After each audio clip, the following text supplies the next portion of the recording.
हम्म,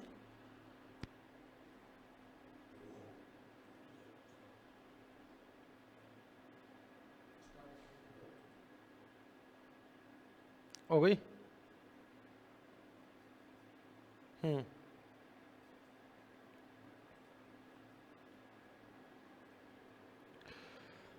नमस्कार प्यारे विद्यार्थियों। अगले टॉपिक को आज हम शुरू करते हैं। हमारा टॉपिक आपको दिख रहा है, सूर्य तप, इंसोलेशन। ये हमारा टॉपिक है आज का। और अभी हम इसको प्रारंभ करेंगे, धीरे धीरे इस आगे बढ़ेंगे। सबसे पहली बात देखिए, सूर्य तप होता क्या है, इंसोलेशन क्या होता है। तो ये आपका इंसोलेशन जो शब्द है, ये 3 शब्दों से मिलके बना है, इन शॉल और एशन। इसका मतलब है इनकमिंग, इनकमिंग। और इसका मतलब है सोलर, और इसका नाम है radiation, incoming solar radiation. Incoming solar radiation आपका चल रहा है।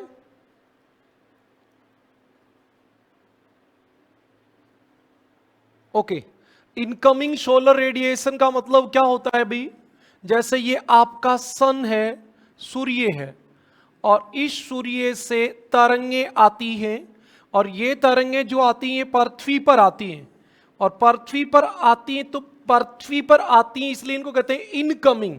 सोलर से आती हैं, सूर्य से, इसलिए सोलर। और ये वाली क्या होती है, रेडिएशन, तरंग। ये तरंग होती हैं, और इसलिए इनको हिंदी में कहते हैं परवेशी सौर तरंग। परवेशी सौर तरंग यानी सूर्य से आने वाली तरंगे, सूर्य से आने वाली तरंगे, ये आपकी परवेशी सौर तरंग होती है। सौर विकिरण भी कह देते हैं इसको, परवेशी सौर विकिरण। विकिरण यानी रेडिएशन, तरंग, एक ही बात है। अब पहला सवाल आपके एक बात बनता है, पृथ्वी के लिए, पृथ्वी के लिए वैसे देखें तो समस्त ऊर्जा जो है, ऊर्जा है, ताप है, उसका स्रोत एक ही है, सूर्य। वैसे पृथ्वी पर जितने कार्य होते हैं उनके लिए 3 प्रकार से ऊर्जा काम करती है। एक करती है सौर विकिरण की, एक करती है पृथ्वी के गुरुत्व बल की। गुरुत्व बल, पानी जो होता है वो पर्वत पे ऊपर से नीचे की ओर आता है, गुरुत्व बल के कारण आता है। और एक पृथ्वी के अंतर्जात बल, अंतर्जात बल यानी प्लेटें जो गति करती हैं वो अंतर्जात बल से करती हैं। यानी कि पृथ्वी पर जितने कार्य होते हैं उनमें 3 प्रकार के बल उत्तरदायी होते हैं। लेकिन ऊर्जा का सबसे महत्वपूर्ण स्रोत पारिस्थितिकी तंत्र का, जीवमंडल का, जीवमंडल और पारिस्थितिकी तंत्र के लिए ऊर्जा का स्रोत जो है वो कौन होता है, सूर्य होता है। ये बात आपको पता रहनी चाहिए। ओके, पृथ्वी के लिए ताप या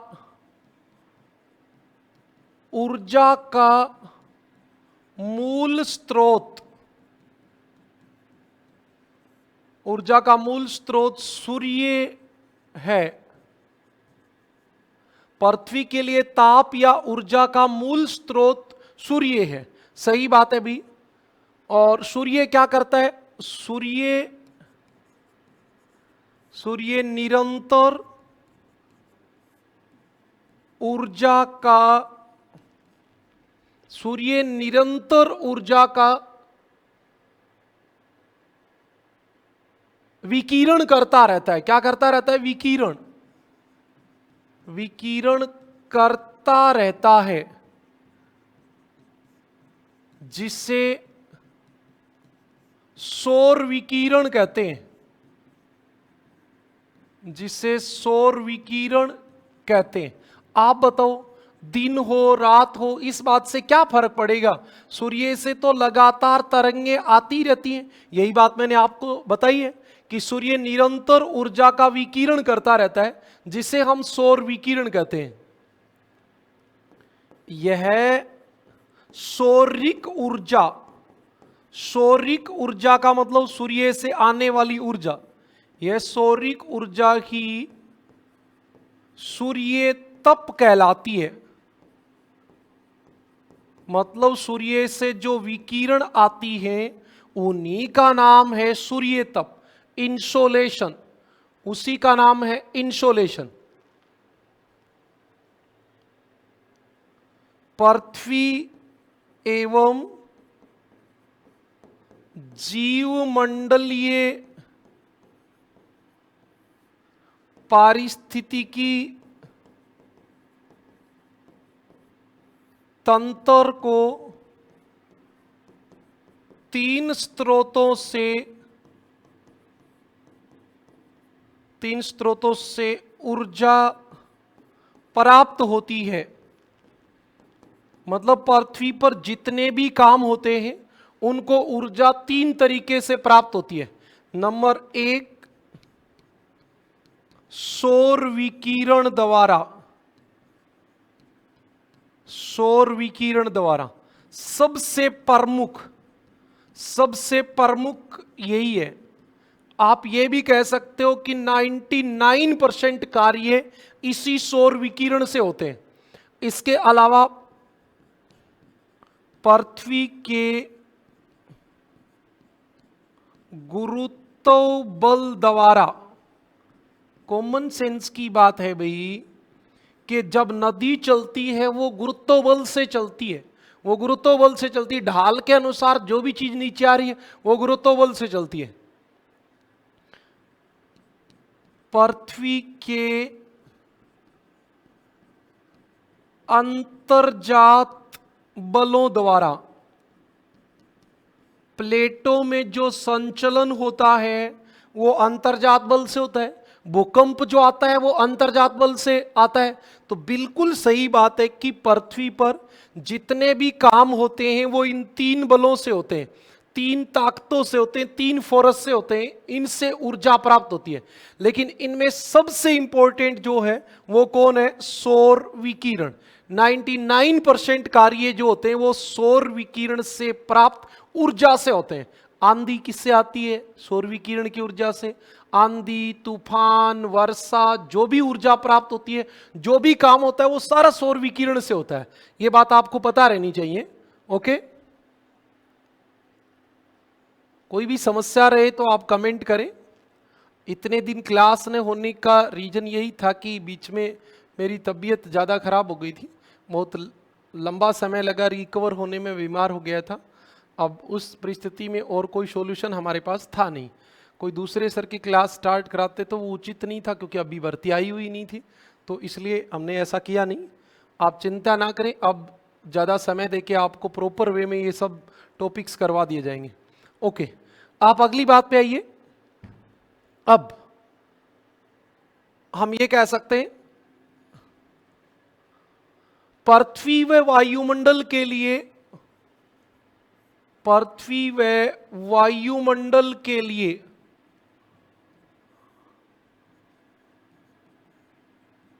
समस्त ऊर्जा का स्रोत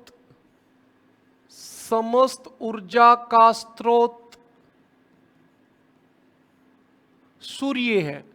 कहने का मतलब यह है कि वायुमंडल में जितने भी काम होते हैं वो सूर्य की ऊर्जा से होते हैं।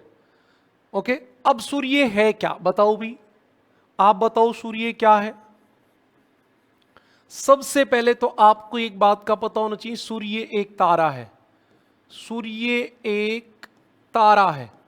आपने सेकंड ग्रेड, थर्ड ग्रेड के टॉपिक में कभी तारा पढ़ा होगा। तारा क्या होता है? सूर्य क्या है? तारा। तारा क्या होता है? गैसीय पिंड। सूर्य क्या है? तारा। और तारा क्या होता है? गैसीय पिंड। ये बात याद रखें आप बिल्कुल। सूर्य एक तारा है। देखो, ये सूर्य तारा है, ये इसका केंद्र होता है, ये इसके चारों ओर एक आपकी परत होती है, और ये वायुमंडल की आखिरी परत होती है। सूर्य का वायुमंडल भी होता है। आपको याद रखना है, ये दो परत जो होती हैं वो सूर्य के वायुमंडल की होती हैं। इस वाली परत का नाम होता है कोरोना। कोरोना। बहुत बच्चों को लगता है कि सर कोरोना तो नाम ही है बाहर। नहीं भाई, ये पहले का ही नाम है कोरोना। और इस वाली परत का नाम होता है क्रोमोस्फियर। क्रोमोस्फियर, ये दोनों मिलके वायुमंडल बनाती हैं सूर्य का। और ये वाली परत होती है कोर, ये केंद्र है, सेंटर पॉइंट है, और इसका नाम है फोटोस्फियर। फोटोस्फियर। तो सबसे पहले तो आपको यह पता होना चाहिए, आपसे पूछा जा सकता है सूर्य के केंद्र का क्या नाम है, कोर। सूर्य के बाहरी भाग का क्या नाम है, फोटोस्फियर। सूर्य के वायुमंडल के बाहरी भाग का क्या नाम है, कोरोना। कोरोना। ये दोनों वायुमंडल हैं, ये दोनों वायुमंडल है, और ये आंतरिक भाग है। और यहां आपकी सूर्य के अंदर एक क्रिया होती है, उस क्रिया का नाम है नाभिकीय संलयन। नाभिकीय संलयन। संलयन का मतलब होता है यहां हाइड्रोजन के अणु आते हैं, हाइड्रोजन के, और क्या बन जाते हैं, हीलियम। क्या बन जाते हैं, हीलियम। यहां नाभिकीय संलयन की क्रिया होती है, और इस नाभिकीय संलयन से क्या होता है, ऊर्जा जनन। यहां पे आपकी ऊर्जा का जन्म होता है, यहीं पे सूर्य के अंदर ऊर्जा उत्पन्न होती है। इस भाग का तापमान, इस भाग का तापमान 1.5 करोड़ डिग्री सेल्सियस होता है। 1.5 करोड़ डिग्री सेल्सियस होता है। और बाहर वाले भाग का तापमान 6000 डिग्री सेल्सियस होता है। ये दोनों क्वेश्चन भी पूछे गए हैं। आपको पता होना चाहिए सूर्य क्या है, तारा। तारा क्या होता है, गैसीय पिंड। तारे में कौन सी गैस होती है, हाइड्रोजन और हीलियम। हमारे सूर्य तारे के अंदर 4 परतें हैं, कोर और फोटोस्फियर तारे का आंतरिक भाग है, और क्रोमोस्फियर और कोरोना वायुमंडल का भाग है। ठीक है, यह बात आपको पता होनी चाहिए। सूर्य के केंद्र को कोर कहते हैं। कोर कहते हैं जहां क्या होती है भी, जहां नाभिकीय संलयन, नाभिकीय संलयन की क्रिया होती है, जिससे ऊर्जा उत्पन्न या जनन होता है या होती है। मतलब ऊर्जा की उत्पत्ति किससे होती है, नाभिकीय संलयन क्रिया से। नाभिकीय संलयन क्रिया से होती है, आपको यह बात पता रहनी चाहिए। इस भाग का तापमान कितना होता है, 1.5 करोड़ डिग्री सेल्सियस होता है। याद रखना, सूर्य के केंद्र का तापमान 1.5 करोड़ डिग्री सेल्सियस होता है। भी बहुत ज्यादा तापमान होता है। यहां से उष्मा परिचालन। परिचालन का मतलब होता है कंडक्शन। कंडक्शन का मतलब होता है जैसे एक गर्म वस्तु है, दूसरी जो उसके संपर्क में आती है, इससे ऊर्जा उसमें चली जाना, उसका नाम होता है परिचालन। किससे, केंद्र से। यहां से ऊर्जा परिचालन एवं संवहन द्वारा। संवहन का मतलब आप समझते हो, तरंगे उत्पन्न होकर चलना। यहां से उष्मा परिचालन एवं संवहन द्वारा सूर्य की बाह्य सतह फोटोस्फियर में पहुंचती है। हां जी, याद रखना, सूर्य की बाह्य सतह फोटोस्फियर है, क्रोमोस्फियर और कोरोना वायुमंडल है। बिल्कुल। अगली बात, सूर्य की बाह्य सतह से निकलने वाली ऊर्जा को फोटोन कहते हैं। फोटोन कहते हैं तथा इस भाग को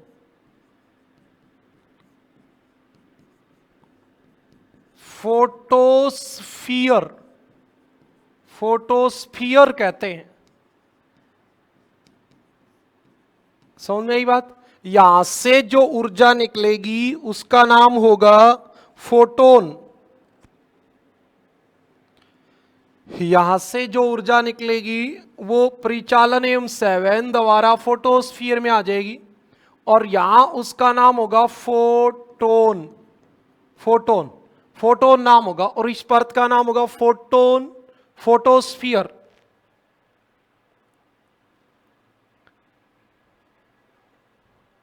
अब ये जो फोटोन होते हैं इनको विद्युत चुंबकीय तरंग कहते हैं। ये बात भी आपको याद रहनी चाहिए। हाँ, इस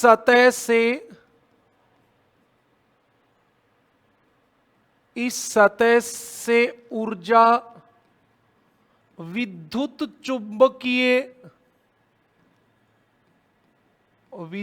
चुंबकीय तरंगों के रूप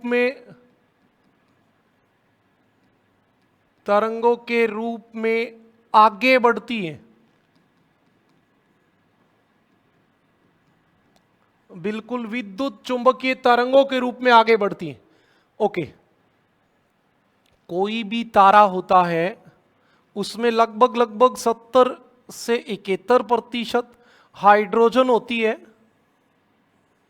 और 28% के आसपास हीलियम होती है। लेकिन ये सूर्य तारा है, इसका नाम है कोर, इसका नाम है फोटोस्फीयर, इसका नाम है क्रोमोस्फीयर और इसका नाम है कोरोना। याद रखना है, एक्चुअली ये वाला भाग होता है फोटोस्फीयर, ये इंपॉर्टेंट होता है और इसमें 90% क्या है?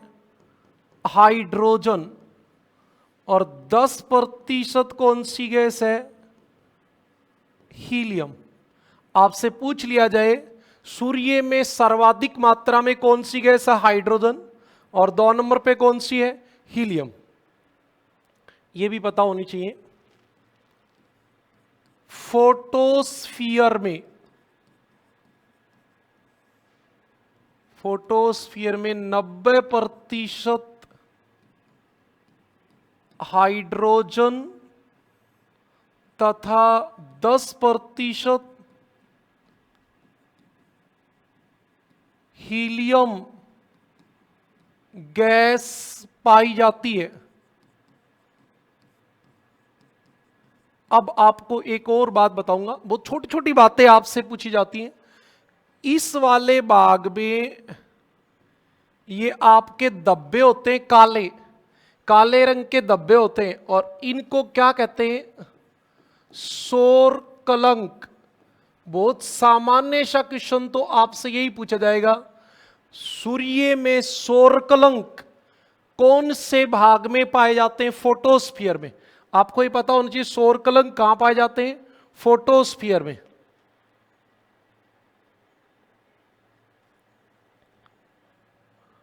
और होते क्या है सौर कलंक?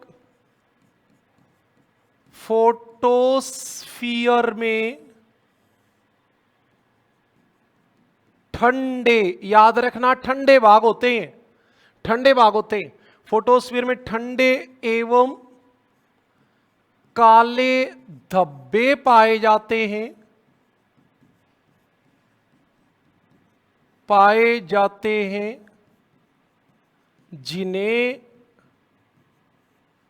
जिन्हें सौर कलंक कहते हैं। जिन्हें क्या कहते हैं? सौर कलंक। यहां आपको 2 बातें सबसे ज्यादा ध्यान रखनी कि ठंडे क्षेत्र होते हैं और इनको सौर कलंक कहते हैं। अब ये एक बात बताऊंगा, जब सौरकलंक सूर्य के सामने आएंगे तो पृथ्वी पर सूर्य तप की मात्रा बढ़ जाएगी।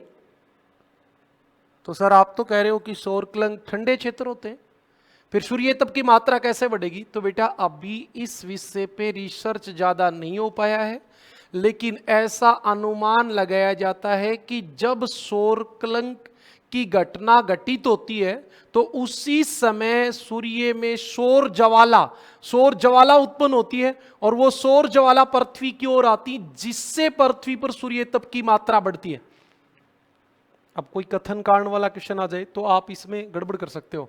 अभी मैं आपको 1 मिनट के लिए बताऊंगा, जब सौर कलंक आगे सूर्य तप को प्रभावित करने वाले कारक आएंगे ना, तब डिस्कस करेंगे। एक बार आप इतना ही समझें इसको। अच्छा जी, एक बात और पता होनी चाहिए, सौर कलंक की खोज किसने की थी? आपसे पूछ ले, सौर कलंक की खोज किसने की थी? गैलीलियो ने। गैलीलियो ने, जिसने दूरबीन टेलीस्कोप की खोज की थी, उसी ने सौर कलंक की खोज की थी। यह बात भी आपको पता होनी चाहिए। अच्छा, एक बात और भी पता होनी चाहिए, यहां छोटे छोटे भाग और होते हैं, उनको क्या कहते हैं? ग्रेनूल कहते हैं। ग्रेनूल। ग्रेनूल क्या नाम होता है? ग्रेनूल। यह बात भी आपको पता होनी चाहिए। ग्रेनूल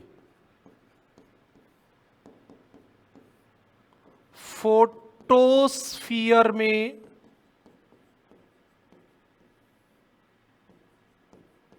छोटे छोटे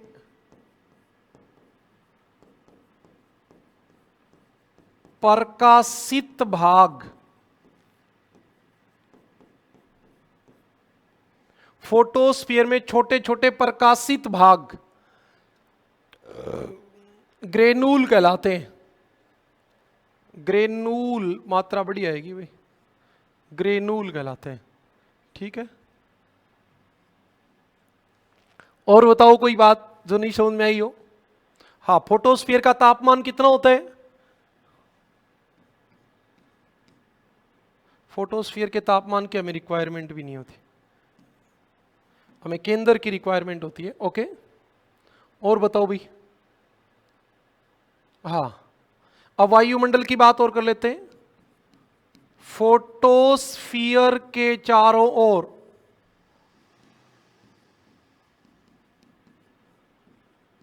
फोटोस्फीयर के चारों ओर जलती हुई गैसों की परत पाई जाती है। मतलब ये है, इसके चारों ओर ये वाली जलती हुई गैसों की परत पाई जाती है। जलती हुई गैसों की परत पाई जाती है,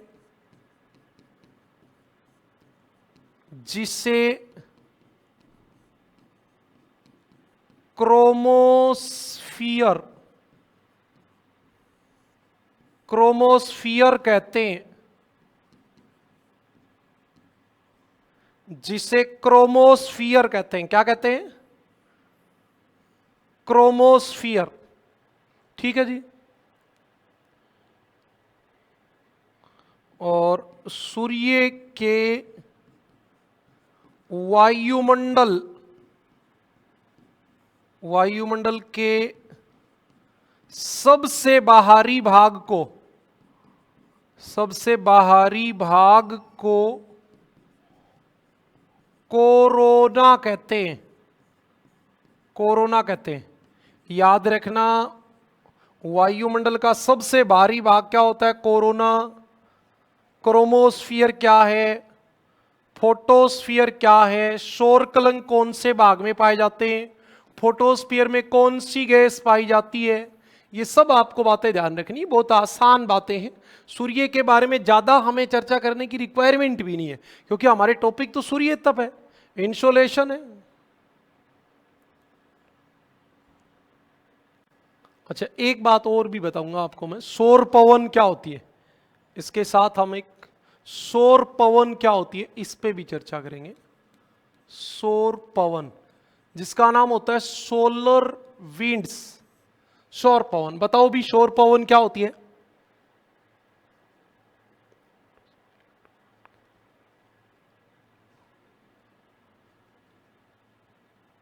सूर्य, ऐसे कह सकते हैं, सूर्य से निकली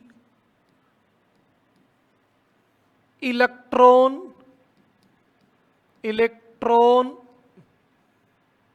व प्रोटॉन की धारा, प्रोटॉन की धारा जो क्रोमोस्फियर, वायुमंडल से आएगी ना, क्रोमोस्फियर व कोरोना से प्रवाहित होती है, सौर पवन कहलाती है। सौर पवन कहलाती है, ये आपकी बात होती है। सूर्य से निकली इलेक्ट्रॉन व प्रोटॉन की धारा जो क्रोमोस्फियर एवं कोरोना से प्रवाहित होती है, सौर पवन कहलाती है। अच्छा, सौर विकिरण होती कैसी है? लघु तरंग होती है, दीर्घ तरंग होती है। सौर विकिरण लघु तरंगों के रूप में, लघु तरंगों के रूप में पृथ्वी पर पहुंचती हैं। इसका नियम भी बताऊंगा अभी, लेकिन पहले एक ध्यान से सुने। जैसे ये एक वस्तु है, इसका तापमान है 1.5 करोड़ डिग्री सेल्सियस। एक ये वस्तु है, इसका तापमान है 20 डिग्री सेल्सियस। आपको पता है इनकी तरंगों में क्या होगा? इसकी जो तरंग होगी वो उसकी आवर्ती ज्यादा होगी, आवर्ती ऐसे ऐसे ज्यादा बार करेगी, मतलब ऐसे ऐसे ऐसे ऐसे ज्यादा बार करेगी, ज्यादा बार ऐसे। लेकिन उसकी तरंग दैर्घ्य, यानी कि ये तरंग की लंबाई जो होगी वो छोटी होगी और ऐसे आपके पास पहुंच जाएगी। तो ये आपकी कैसे पहुंची? लघु तरंग के रूप में। सूर्य से जो प्रकाश आता है वो लघु तरंग के रूप में आता है, क्योंकि सूर्य का तापमान अधिक होता है। फिर आप मान लो 20 डिग्री की पृथ्वी होती है, अब पृथ्वी वापिस तरंग छोड़ेगी तो देखो ऐसे छोड़ेगी, इसमें आवर्ती कम होगी, आवर्ती कम होगी, लेकिन ये तरंग दैर्घ्य ज्यादा होगी, इसलिए इसका नाम क्या होगा? दीर्घ तरंग। दीर्घ तरंग जो ये छोड़ेगी वो दीर्घ तरंग छोड़ेगी। याद रखना, ये क्या छोड़ेगी? दीर्घ तरंग। पृथ्वी क्या छोड़ती है? दीर्घ तरंग। और सूर्य से जो प्रकाश आता है वो कौन सी तरंगों के रूप में आता है? लघु तरंगों के रूप में।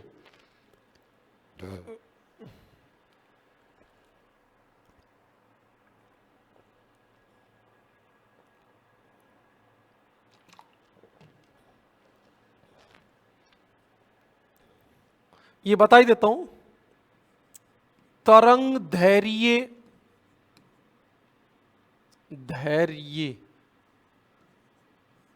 तरंग दैर्घ्य या तरंग की लंबाई का नियम, ये आपके दो विद्वानों ने दिया है। एक तो वेन का नियम है, एक तो किसका नियम है? वेन का। तरंग दैर्घ्य, यहां रह आएगा ना, सही नहीं लिखा गया, अभी थोड़ा देख लेना है। हाँ, तरंग दैर्घ्य, इसमें वेन का विस्थापन नियम, ये वेन नाम का एक विद्वान था, उसने अपना तरंग दैर्घ्य का नियम दिया था और उसका नाम था वेन का विस्थापन नियम।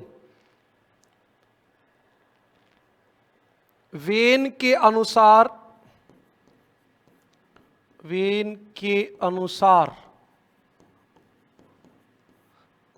तरंग दैर्घ्य की लंबाई, तरंग दैर्घ्य की लंबाई मतलब तरंग कितनी लंबी होगी, वो तरंग दैर्घ्य की लंबाई विकिरण करने वाली वस्तु, विकिरण करने वाली वस्तु के विकिरण, जो वस्तु, जिस वस्तु से विकिरण हो रही है उस वस्तु के तापमान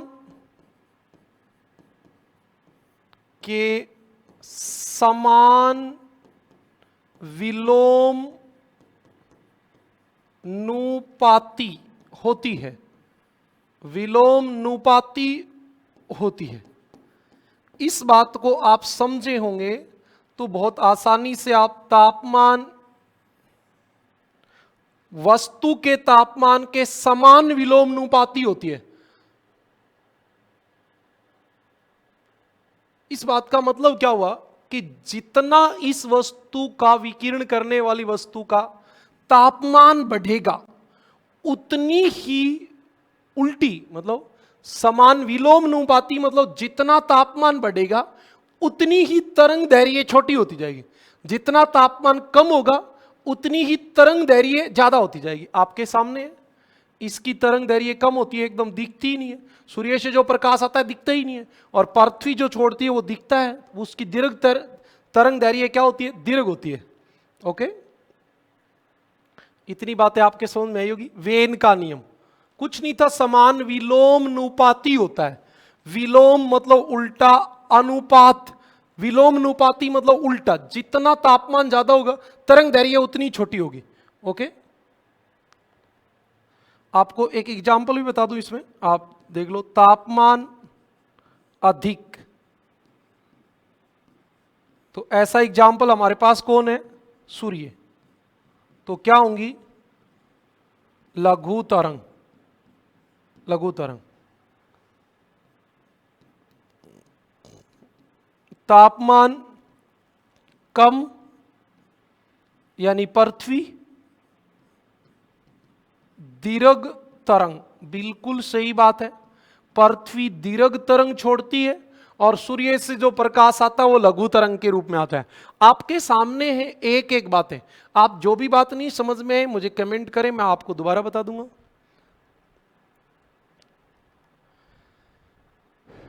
थोड़ी सी तबीयत सही नहीं है, अभी मैं पूर्णतः ठीक हुआ नहीं हूं, फिर भी आप कोशिश करें, लगातार आपको बातें फिर से बताएंगे। बेटा देखो, मेरा मान के ये चलना होता है कि जो बच्चा पढ़ रहा है वो पहली बार पढ़ रहा है, उसको एक एक बातें बताई जाए। ज़्यादा फोकस मेरा होता है बातों को लिखने और उनको जहाँ पे भी जो बात है उसको समझाने पे। क्यों? क्योंकि देखो, जो बच्चा एक्सपर्ट है ना उसको पढ़ाने की जरूरत ही नहीं होती, उसको केवल मैटर चाहिए होता है, वो अपना मैटर देखेगा और आगे बढ़ता चलेगा। और जो बच्चा नया सीखना चाह रहा है उसको सिखाने की आवश्यकता होती है। तो ये छोटी छोटी बातें, जैसे ये वाली बात है, ये कुछ भी बात नहीं है, लेकिन नए बच्चे के लिए तो ये भी काम की बात है। उसको तो नहीं पता होता सूर्य से प्रकाश लघु तरंगों के रूप में आता है क्या, अब वो तो उसको सिखाना पड़ेगा ना एक एक बातें। ओके, अगली बात पे चले। एक और था विकिरण का, विकिरण का स्टीफन वोल्ट्जमैन नाम था, वोल्ट्जमैन। मैन का नियम, स्टीफन वोल्ट्जमैन का नियम, ये भी विद्वान का नाम है। जैसे वेन का नियम है, ऐसे ये भी एक नियम है। और इसमें इन्होंने सीधा सा बता दिया था क्या? विकिरण करने वाली वस्तु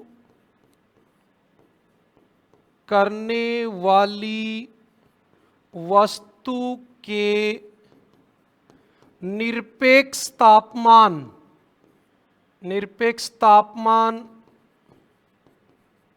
के चौथी शक्ति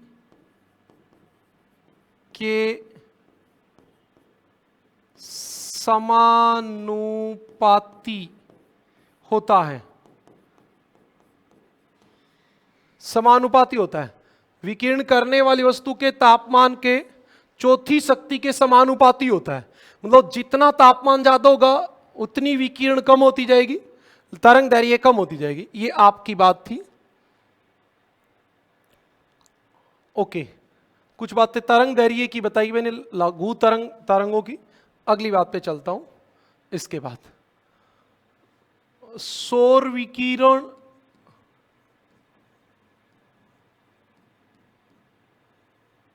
या सूर्य के प्रकाश की गति, बताओ भी, कोई भी प्रकाश होता है, कोई भी, सूर्य का हो, चंद्रमा से भी आता है तो हो, गाड़ी का हो, बल्ब का हो, सबका प्रकाश की गति समान होती है। और ये कितनी होती है? 2.98 लाख किलोमीटर प्रति सेकंड। तो ये जब भी प्रकाश की गति की बात आए तो लगभग 3 लाख किलोमीटर प्रकाश एक सेकंड में चलता है। ठीक है, ओके जी। एक ये बहुत काम का सवाल है, सूर्य से निकली कुल ऊर्जा का 2 अरबवां भाग, 2 अरबवां भाग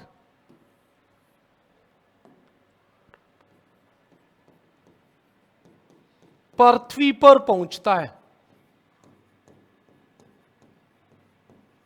जितनी सूर्य से ऊर्जा निकलती है उसका 2 अरबवां भाग पृथ्वी पर पहुंचता है। अब कई बच्चों के दिमाग में ये रहती कि सर हमने पढ़ा कि 1/2 अरबवां भाग पहुंचता है। आप पृथ्वी हमारा पर्यावरण, ये हमारे 11th क्लास की किताब में तो लिखा नहीं है, पृथ्वी हमारा पर्यावरण, ये 7th क्लास की बुक है। और इसके पेज नंबर आप 23 पे जाके देख लेना, आपको ये बात लिखी हुई मिल जाएगी। ये एनसीईआरटी की बात कर रहा हूं, ये एनसीईआरटी की बात कर रहा हूं। एनसीईआरटी की बुक में पेज नंबर 23 7वीं क्लास की किताब में यह लिखा हुआ है कि सूर्य जितनी कुल ऊर्जा छोड़ता है उसका 2 अरबवां भाग पृथ्वी पर पहुंचता है। केवल 2 अरबवां भाग पृथ्वी पर पहुंचता है। जो भी बच्चा लाइव रहता है वो अपना कमेंट जरूर किया करो। हाँ, ओके। सूर्य से निकली कुल ऊर्जा का 2 अरबवां भाग कहां पहुंचता है भी? पृथ्वी पर पहुंचता है। अब एक सवाल और भी होता है कि ये 2 अरबवां भाग है कितना? आपसे पूछ ले जाए पृथ्वी पर प्राप्त होने वाली सूर्य तप की मात्रा कितनी है, बताओ कितनी है? पृथ्वी के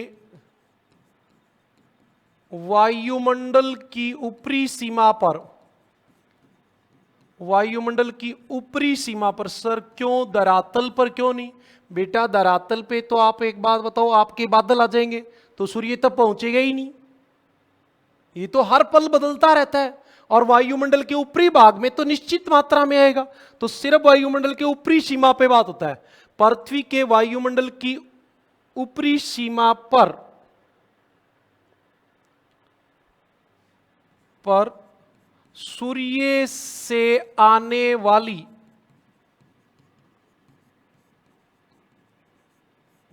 ऊर्जा की मात्रा कितनी है? 1.94 कैलोरी। कैलोरी ऊर्जा की मात्रक होती है, जिसको आप सामान्य भाषा में 2 कैलोरी भी कह देते हो। 1.94 कैलोरी का मतलब 2 कैलोरी प्रति वर्ग सेंटीमीटर, प्रति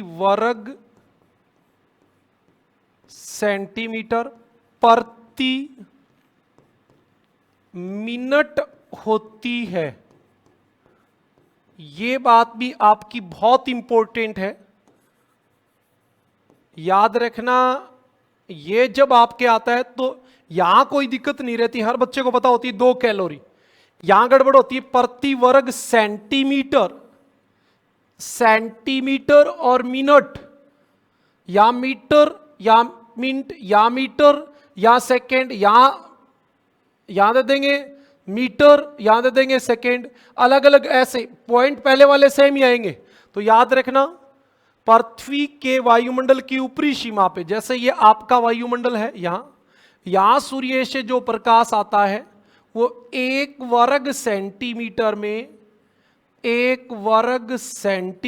में और कितनी 1 मिनट में कितना सूर्य तप आता है? 2 कैलोरी। ये धरातल पे हमने इसलिए नहीं बताया क्योंकि धरातल पे इसकी मात्रा बदलती रहेगी, वो वायुमंडलीय दशाओं पर निर्भर करेगी। ओके,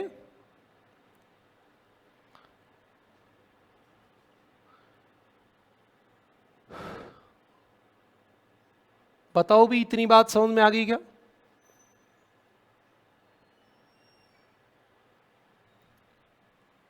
इससे 10 मिनट और बढ़ाएंगे सर।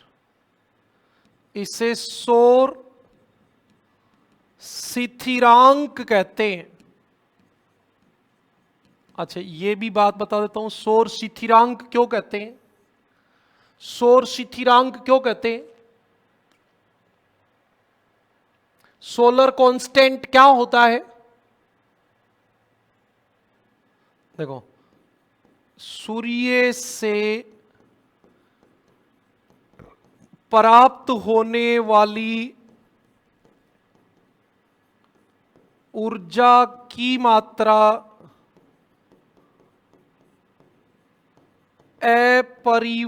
अपरिवर्तनशील है, अपरिवर्तनशील है, अतः इसे सौर स्थिरांक कहते हैं। सौर स्थिरांक कहते हैं, सोलर कांस्टेंट कहते हैं। इसकी मात्रा में कोई परिवर्तन नहीं आता। अरे वायुमंडल के ऊपरी भाग में कोई परिवर्तन थोड़ी आता है, धरातल पे आता है। तो अच्छा, सौर ऊर्जा का मात्रक बताओ भी, सौर ऊर्जा मापोगे किसमें? तो एक वर्ड तो पहले आ ही गया, कैलोरी। एक और भी होता है लेंजली। लेंजली 2 इकाई होती हैं, ज्यादातर काम कैलोरी लेते हैं, लेकिन लेंजली भी इसकी इकाई होती है, कैलोरी या लेंजली। हाँ, एक बात और बताओ, सूर्य तप का मापन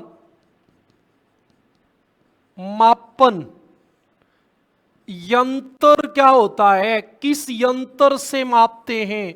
थर्मामीटर से तो तापमान मापते हैं, तो सूर्य तप का मापन किससे करते हैं? पाइरो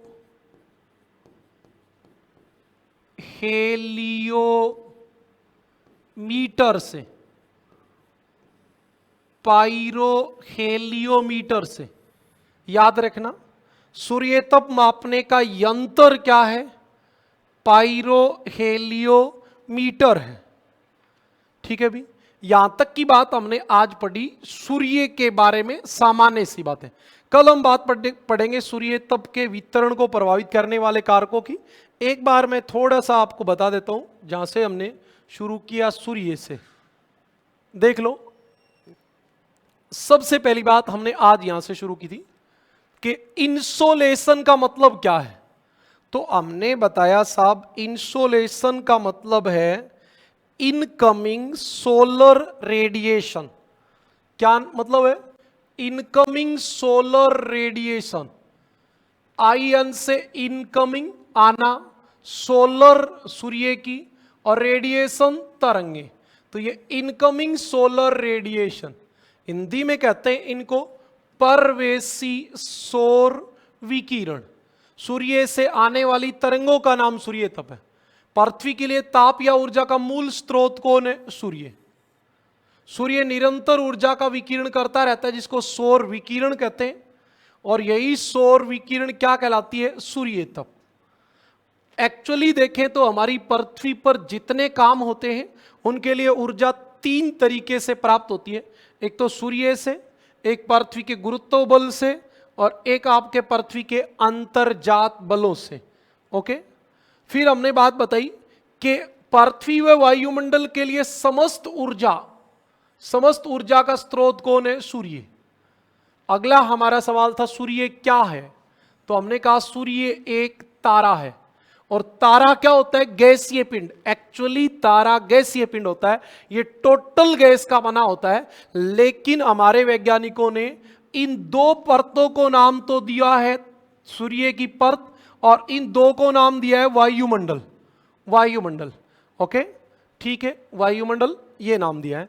तो आप याद रखें सूर्य क्या है? तारा। और तारा क्या होता है? तो तारा एक गैसीय पिंड होता है। गैसीय पिंड, तारा एक गैसीय पिंड होता है। ओके, तारे के केंद्र को क्या कहते हैं? कोर। कोर, सूर्य के केंद्र को क्या कहते हैं? कोर। और कोर में कौन सी क्रिया होती है? नाभिकीय संलयन। दो प्रकार की क्रिया होती है, एक नाभिकीय विखंडन टूटना, संलयन एक हो जाना। और केंद्र के भाग का तापमान कितना है? 1.5 करोड़ डिग्री सेल्सियस। और इसी भाग में क्या होती है? ऊर्जा उत्पन्न होती है। और यह ऊर्जा फोटोन के रूप में, किसके रूप में? फोटोन के रूप में बाहर निकलती है। इसलिए इस परत का नाम क्या होता है? फोटोस्फीयर। ये कोर है, ये फोटोस्फीयर है। सवाल पूछ लिया जाता है फोटोस्फीयर में कितनी गैस, कौन सी गैस पाई जाती है? 90% हाइड्रोजन और 10% हीलियम गैस पाई जाती है। इसी फोटोस्फीयर में ठंडे एवं काले धब्बे पाए जाते हैं, जिनका नाम क्या होता है? सौर कलंक। सवाल आपसे पूछा जाएगा सौर कलंक सूर्य की कौन से भाग में पाए जाते हैं? फोटोस्फीयर में। खोज किसने की थी? गैलीलियो ने।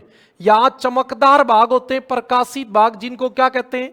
ग्रेनूल कहते हैं। और फोटोस्फीयर के चारों ओर जलती हुई गैसों की परत पाई जाती है, जिसे क्या नाम से पुकारते हैं? क्रोमोस्फीयर। और उसके बाहर सबसे आखिरी वाले भाग का नाम होता है कोरोना। सूर्य के वायुमंडल का सबसे भारी भाग क्या कहलाता है? कोरोना। फिर मैंने आपको बताया सौर पवन क्या होती है? इलेक्ट्रॉन प्रोटॉन की धारा। इलेक्ट्रॉन प्रोटॉन की धारा जो क्रोमोस्फीयर और कोरोना से होकर बहती है, उसका नाम होता है सौर पवन। ओके, और सौर विकिरण कौन सी तरंगों के रूप में आती है? लघु तरंगों के रूप में। लघु तरंगों से संबंधित दो नियम दिए, वेन का नियम और स्टीफन बोल्ट्जमैन का नियम। वेन ने सीधा कहा जितना वस्तु का तापमान होगा, उतनी तापमान अधिक होगा, उतनी ही तरंग दैर्घ्य कम होगी। तापमान अधिक सूर्य लघु तरंग, तापमान कम पृथ्वी दीर्घ तरंग। स्टीफन बोल्ट्जमैन ने एक शब्द उपयोग किया, चौथी शक्ति के समानुपाती होता है। बस, और कुछ काम की बात नहीं थी इसमें। फिर आपने कहा भाई सूर्य का प्रकाश की स्पीड कितनी होती है? तो स्पीड होती है साहब 2.98 लाख किलोमीटर प्रति सेकंड। सूर्य से जो टोटल ऊर्जा निकलती है उसका पृथ्वी पर कितना भाग पहुंचता है? 2 अरबवां भाग। अब सवाल आता है सर गाइडों में 1/2 अरबवां लिखा होता है। तो बेटा पृथ्वी हमारा पर्यावरण 7th क्लास के एनसीईआरटी की बुक आप देख लीजिए, पेज नंबर 23 आप खोलोगे तो आपको एक डब्बे के अंदर ग्लोसरी टाइप जहां लिखा होता है डू यू नो या ग्लोसरी, वहां लिखा हुआ है पृथ्वी के वायुमंडल की ऊपरी सीमा पर सूर्य से आने वाले प्रकाश की जो मात्रा है वो 2 कैलोरी प्रति वर्ग सेंटीमीटर प्रति मिनट होती है। ये एकदम निश्चित होती है, न कम होती है न ज्यादा होती है। इसलिए इसका नाम क्या होता है? सौर स्थिरांक। इसलिए इसको सौर स्थिरांक कहते हैं। सूर्य तप का मात्रक क्या है? कैलोरी या लेंजली। और मापने का यंत्र क्या है? Pyro heliometer. अब कल हम बात करेंगे सूर्य तप को प्रभावित करने वाले कारकों की। आज के लिए इतना ही। कोशिश करेंगे लगातार क्लास पढ़ाएं, नियमित रूप से पढ़ाएं। कई बार मानवीय समस्याएं आ जाती तो क्लास नहीं हो पाई, उसके लिए क्षमा चाहेंगे। आगे से नियमित पढ़ाएंगे।